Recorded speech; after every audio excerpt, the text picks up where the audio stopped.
So Flight to Remember, I'm Ashley Davis, I'm the director. My husband, Tom Davis, founded this organization just off the idea that he wanted, he flew the Phantom with the GoPro attached to it and thought it was super cool and started getting into more and more higher level drones, and one day heard about technology where he could live stream an image, a video from the drone to a YouTube link, basically.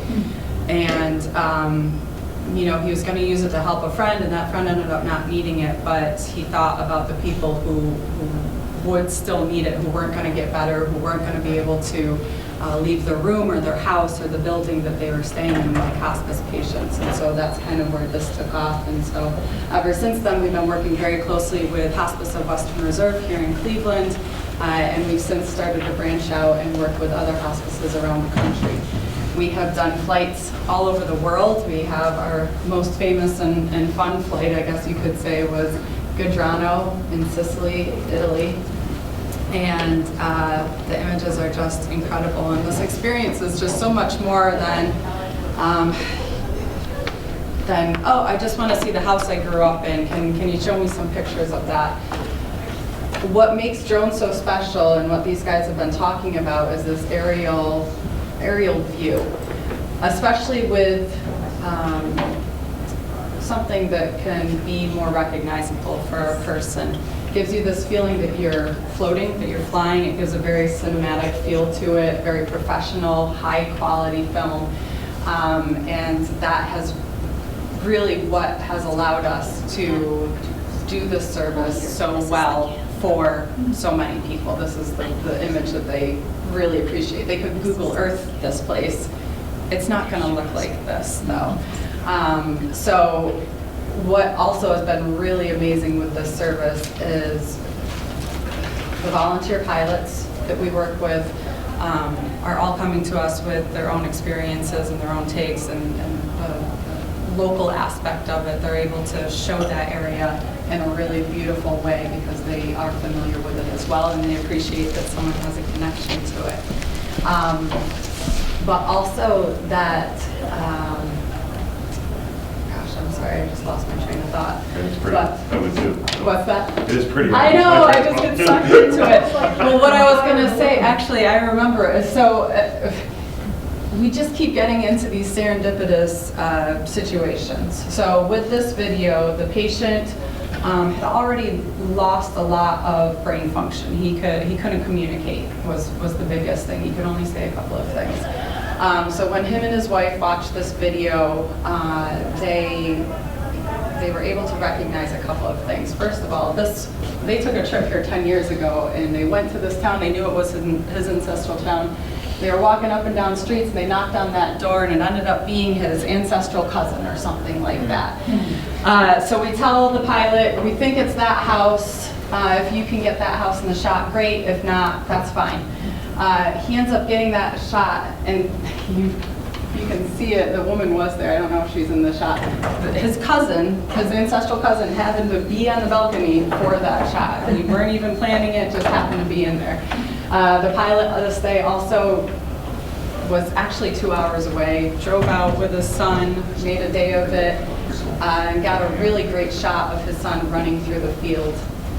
And the patient's wife, while they were watching this, actually, when Tom and I were putting this video together, we were like, should we include the shot of the guy's son? It's just such a beautiful shot.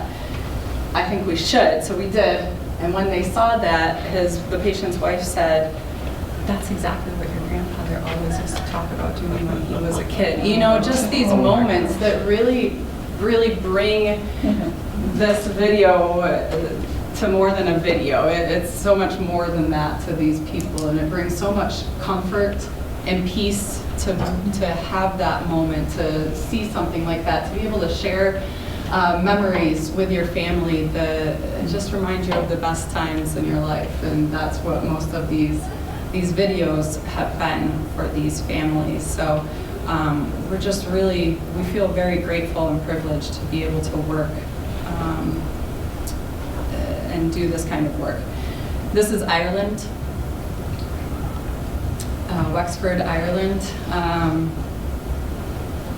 I think the other really important thing that I wanted to share here today is that as a nonprofit, we're definitely serving the local community. We're working with Hospice of Western Reserve. We're working with St. Augustine outside of Cleveland and Parma.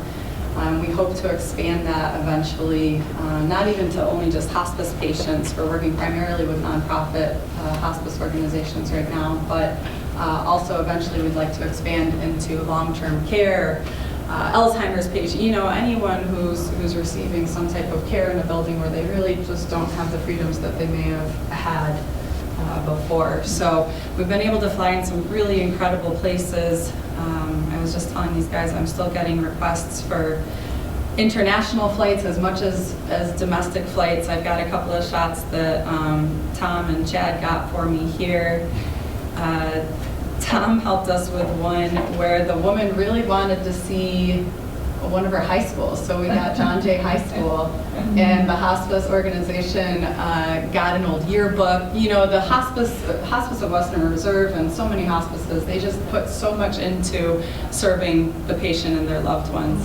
And so they'll do anything to help provide those moments of peace and fun and comfort for the patient and their loved ones to enjoy. So Tom got some incredible shots of John Jay with Cleveland in the background.